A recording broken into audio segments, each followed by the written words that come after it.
All right then. As I said, good morning, everybody. And I'm going to be talking to you today, obviously, about remote operation. And a little bit about what we're going to cover today is going to be what is a remote station, why go remote, remote architecture, bit about basic setup with hardware, basic setup with software, what works for me, my motivation. Of course, the title, Working Exclusive in Rare DX, and we'll cover a bit about widgets that help. A bit of a live demonstration, hopefully that will work. And then a conclusion and comments, and hopefully we'll get a few questions. And that is not my wrap, but I did find that on the internet and thought it well and truly represents today in many remote stations pretty much what it is, and that is, in this particular case, a power supply, this particular setup, a flex radio, 6600, PGXL flex amplifier, a tuner, and antenna switch at the top there, the Antenna Genius, and then a green heron control, a rotator control. And I can see, of course, the computer sitting around the corner there, but let's keep going here. A little bit about what is a remote station, and I was reflecting on this, and of course, remote stations means different things to different people. The first one's quite simple, and that is using your transceiver station without being in front of it. Connecting to your equipment, transceiver and antenna that are located, of course, at a different QTH, and of course, remotes are very big in the US, but of course, it could be anywhere your remote station. Connecting to your equipment located at home and you're away. So that's obviously quite clear. And the final one is operating your equipment from another room in the house. A lot of people think of remotes that the remote site has to be at a different QTH.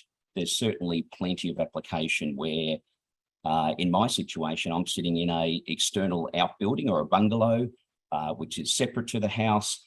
That's where my shack is. My wife likes that, and family. I like it too. But obviously, there's times where, in fact, I'll be in the house. Might be watching that movie, Netflix with my wife or whatever, and every now and again we'll have the iPad there, obviously checking some of the activity on the band, or particularly if I'm looking out for that Elusive or Rare DX. Just a couple of illustration pictures there. And obviously you'll notice today the flavor of my presentation is particularly around, the Flex platform, because that's what I run, Flex Radio. But these are just a couple of examples of, to the right there, running access to a Flex on a mobile device, a tablet device up the top there. And obviously many are applications today where, look at that setup there, a simple screen. In this particular case, they've got a Mastro Flex remote head connected. And of course, the radio could be located and transceiver station anywhere in the world, of course. Let's keep moving forward. Why go remote? So firstly, and I'm sure you can read this on the screen, you live in an area where putting up antennas that you really want cannot be achieved. You live in an apartment, a duplex, or a smaller house lot where it's just not practical to have a tower, mast, and antennas. Of course, you live in a location, and this is very typical today, where there is a high noise floor or there's interference that obviously is impacting you operating your station. And that might even just be that on the lower bands that you want to have a remote station, because that might be your focus and that can't be achieved in the areas that you live in. You travel and spend time away from your equipment and would love to access it. Well, that's certainly my situation with traveling with work a fair bit. And of course, another one is, of course, you would like to share the cost of equipment with several other operators and build a superior station. You think about if you want a superior station, that cost, and I'm certainly aware over in Western Australia that there are some VK6s, which in fact, I think there's 4 of them, if that's right, that share a remote site. It's certainly a superior station, and they amortize that cost, obviously, across all the different operators. And becomes a lot cheaper. And finally, which again is one of my certainly motivations, is as well as being away from home a fair bit with work, is I don't want to miss that Elusive or Rare DX when I'm on the road.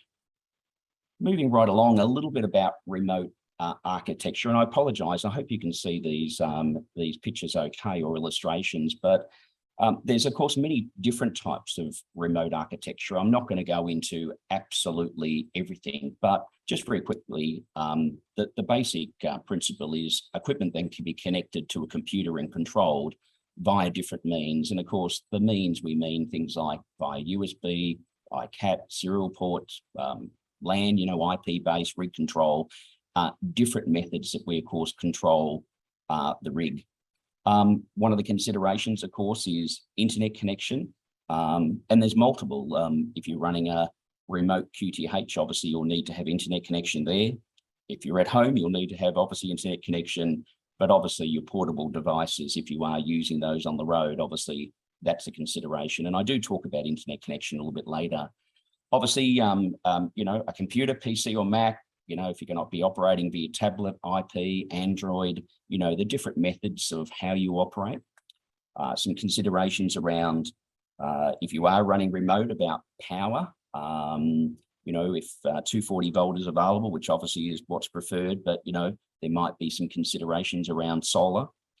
A recommendation, having a PC connected to your remote equipment, although many of the radios today can interface directly with the internet. Certainly I recommend that it's good to have a local base PC actually at the remote site. And when we do the live demonstration today, I think that will just help explain why that is. And of course, we've got a whole range of different programs and software, different applications doing different things to run the remote station.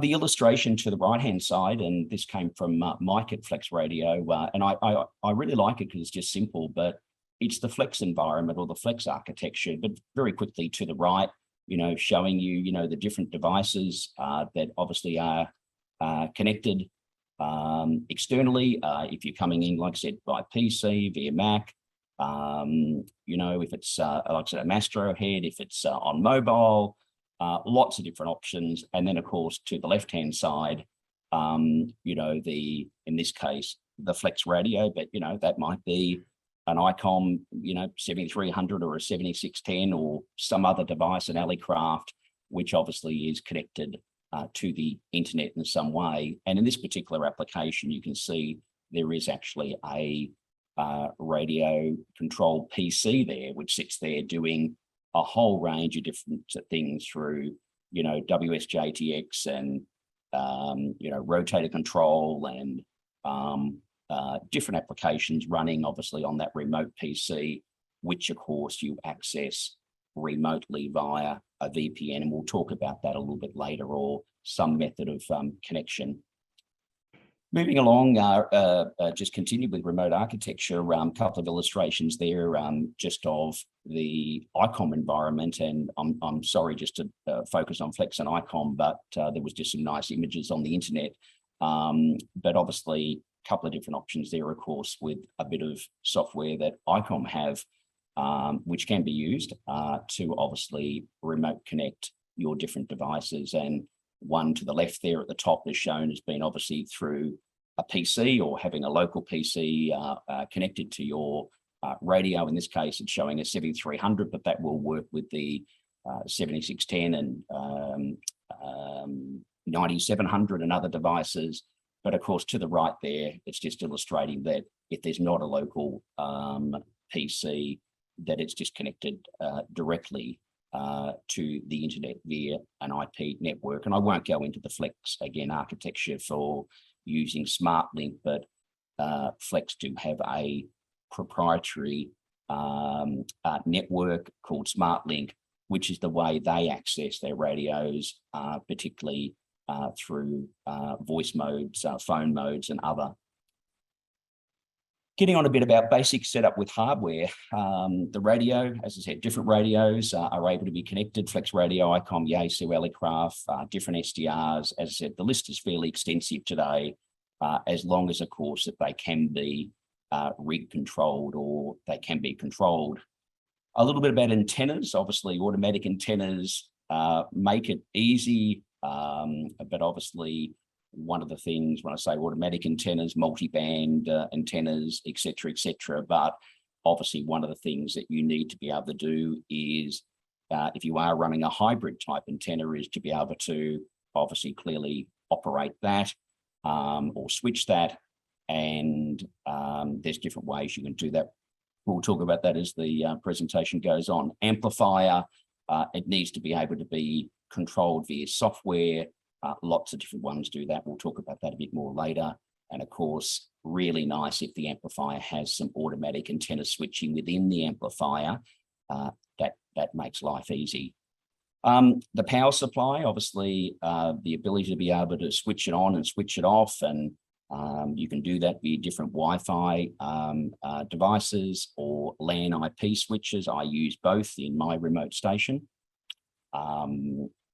Remote equipment, the computer, as I said, we spoke a little bit before around the power supply that's needed, and preferably, like I said to you, having that remote station, having a PC there, and something that actually you do, particularly with your computers. A little hint is you jump into the BIOS and you set them so that in the case of obviously a power failure, that upon AC restore or power restore to the computer, they automatically reboot again. So at least then that if the power goes down at home, they're going to come back up online. Not much good if they're remote and you're not there and you've got to go find a power switch on the front to press of your laptop, or if it's obviously a desktop PC connected to your remote station. So that's pretty important. Internet 4G connection is more than suitable, but obviously many places today have lots of different types of internet connections available, but 4G is more than suitable to run a remote station. And the other consideration in hardware is obviously the rotator. If you are running obviously directional antennas, and that's the ability to control the rotator. And of course, many of the rotators controllers today have the ability to be controlled, in different ways, either USB, serial port, LAN interfaces, IP interfaces, different setups. A little bit about software. Obviously, remote software to connect to your PC that's sitting at your remote station. There's different ways you can do that. Personally, myself, I run what we call VNC. That's the icon over to the right. If you can see my mouse hovering over it, I'm moving it. I could get my pointer going here. But of course, there's a whole range of different ones, from TeamViewer, AnyDesk, a range of other VPNs, remote desktops.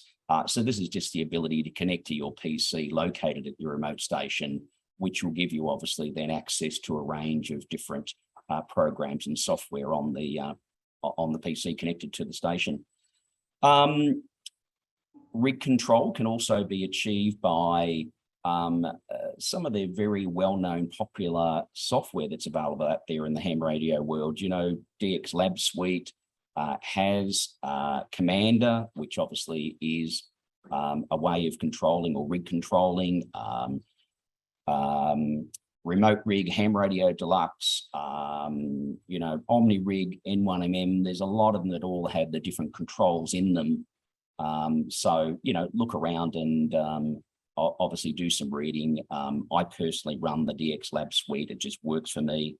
I mentioned before, Flex run their own proprietary architecture for SmartLink for access to the radio, and that's what I use for certainly my sideband or phone modes. Rotator control, again, there's some different software out there. Probably the most popular, probably in the remote space, is probably PST Rotator, but obviously N1MM is very popular.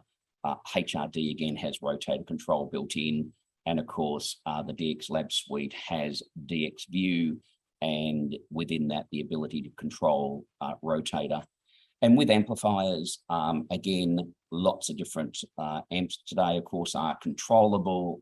This is not an exhaustive list, but SPE certainly, the current range have some nice software which run it. ACOM obviously can be controlled. Flex with their PGXL, RF kits have it, Alpha, a range of different ones. And very quickly, just to the right-hand side, down the bottom there is the typical view of my screen where, looking at, well, it's actually not my screen, but looking at what is the SPE software that you will see monitoring your amplifier, and just a couple of ones around the screen that I'm sure many of you are familiar with, from PST rotator to the right there, Commander up the top there, and in people that run the step IR antennas within PST rotator, there is a controller for the step IR, which is integrated. So that makes it really nice for remote operation. Moving along, and what works for me and my motivation, as I said before, I travel a lot with work and, wanted to access my station when I'm away. I didn't want to miss that Elusive and Rare DX. And as I said, I can sit inside the house on my iPad or some other device and still see what's going on the bands. Just a little bit very quickly on my equipment, and that is actually my shack to the right. In that picture illustration, I run a Flex 6600, an ICOM 7610, I've got a few other radios as well, the 7300 and that. I run SPE amps, I run step IR antennas, PC. I personally like laptops, and I run the Dell XPSs. They just work for me. You can certainly run, i7s, but today, of course, the majority of them are i7s or above. And for me as well, doing lots of different things. I like lots of RAM, so all of my sort of laptops are fairly well spec'd. Interesting enough, though, when operating remotely, my favorite is my iPad. I just love it that it's so easy to navigate when you log in, either via the Flex platform, or in fact that I log in directly to my PC and I'm controlling it. That ability to be able to, move from screen to screen, because I run 3 monitors, the ability to be able to zoom in, zoom out. So for me, just love using the iPad when I travel. Programs that I personally use, I think I mentioned these before. I'm VNC, love the DX Lab suite. I use it all for as well, for logging, spotting. I run the Commander control, not for so much rig control, in fact, not for rig control at all, other than mainly just publishing from a rig control perspective, the information to make sure that I get the right band into my logbook when I'm working across different bands. I use PST rotator for rotator control, and you can run multiple instances of PST rotator at the one time. I run up to 3 instances of PST, controlling 3 different rotators. And I use the integrated step IR controllers software for running my step IR antennas. I think I said before, I use the Flex Smart Link for my sideband voice communications. Won't go into Slice Master, but it's just a nice bit of software available for launching a range of programs within the Flex environment, and running log publisher and a few things in the background. I mentioned switches earlier on. Certainly in my application, lots of switches running on different things, Wi-Fi, but I also do have IP switches, which are both 240 volt IP switches, but also the ability to switch 12 volt as well. And they're sort of tucked in the back behind my rack, and of course lots of monitors are nice to do different things. Widgets that help you and working that Elusive DX. I've just listed here some of the things that help me to find that Elusive DX, and the first one I put obviously is obvious for me, and that is, access to a remote station that just gives you that flexibility where, you can be at home, but of course you can be away. The next one, of course, is, we all know, keep your eye on those clusters and spotting sites. DX Summit's your friend, and always good to see what's going on there to help you and direct you. PSK reporting, what paths are open on which band, and I've provided the hyperlinks there, but down the bottom there, I'm sure many of you have seen that, but that was, when was that? Probably about 4 or 5 days ago for me. I just brought that up on PSK, put in, all bands and, where I'd been working, but, of course you can do this not just for your own station, but looking at other activity and just what's happening around the world and what paths are open. Obviously, if you see a lot of people working, into JA on 6 meters, and you can certainly see that red there. There was a bit of activity 4 or 5 days ago into Asia there on 6 meters. Obviously triggers you to say, well, obviously, propagation must be open to my area. Getting on air and looking around, that's obviously a big one. We spend a lot of time on social media and other bits and pieces. I say to a lot of people, just get on air. So make sure we do that. There's a really nice widget, and I call them widgets, but an application called Ham Alert, and I'm sort of pointing to the app on the right-hand side here. Push notifications, if you're not aware of it. You can customize what DX you're chasing on which band, and you get notifications, and you can get the notifications by memory, either via the app. It can email you. You can even set up some SMS gateways where it will SMS you with, that really rare or elusive station you might have been chasing for years and years and years. And I just put a little note here that I found a really good video online that actually Hayden on his HRDX channel has published a video all on Ham Alert. So go have a look at that. Just continuing on with some of the widgets that are out there. Of course, there's many clubs that are out there that have got remote stations. So I encourage you to obviously engage with your club and ask them what they might have available. I'm personally a member of the Nerd Club in Victoria, in Melbourne, quite a sizable club, lots of DXs. And I certainly know, I don't use it, but I certainly know that they've got, a remote station too. In fact, one for their VHF, UHF, but also one for their HF available at their club rooms. Also, I've just listed there that there, of course, are some commercial remote sites out there, such as Remote Ham Radio, RHR, Ray it is, W2RE, and they have a whole network of remote sites around the world that you can access and, of course, pay to access. But there are some trials, and encourage you to go have a look at that if you're interested in remote application. I do know that RHR run pretty much the flex radio architecture right across all of their remote sites, predominantly across the US.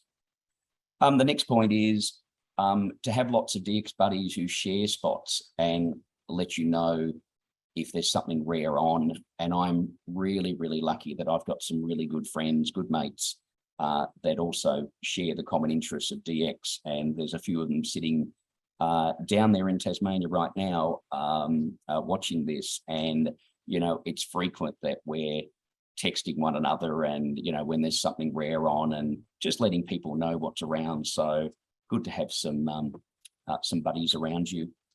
Another really nice little widget for catchy or for chasing DX, if you don't know, is that club log. And everybody knows club log, I'm sure, but but there's a section on club log there, if you haven't found it, where if you've created a login and you've uploaded your log, you can actually go to the cluster, and if you're logged in, it recognizes obviously you, and then what it does is it shows you what DX is on the band that you have at work. So if you're chasing a DXCC, look at that list and it'll tell you if they're on, but if they're not on, but when they were last on, what band, what mode, what time, and that might just help you a little bit in understanding that particular DXXC, their activity and where they're coming up and where you might look for them in the future. Scott, this is Linda, VK7QP. I'm interested in how much maintenance you have to do at the actual remote station. It's all very well operating from your iPad, but presumably you need to go to your remote station from time to time. Yeah, Linda, that's a good question. Look, very, very little. I think it's like everything that, as long as you sort of have some redundancy and set up, probably the most common problem, Linda, that I've had is probably where there is a power outage, and then just making sure that, things come back online. And it's probably just taken me a little while just to finesse the sequence of, making sure that things power up again correctly in the right sequence. So Linda, that's probably the main thing. And the next thing's probably just been a little bit around, internet, just making sure that, that works and works correctly in different situations. But look, I'm very fortunate. I've had little issues with, radios or antennas. I've had little issues with, power supplies, amplifier switching. It's actually been pretty good. So no real issues there at all, Linda. Yeah, and I apologise about we didn't get the remote going, but thanks to everybody. That's all right. The joys of technology, Scott. Oh, yeah. Thank you very much. Screen sharing.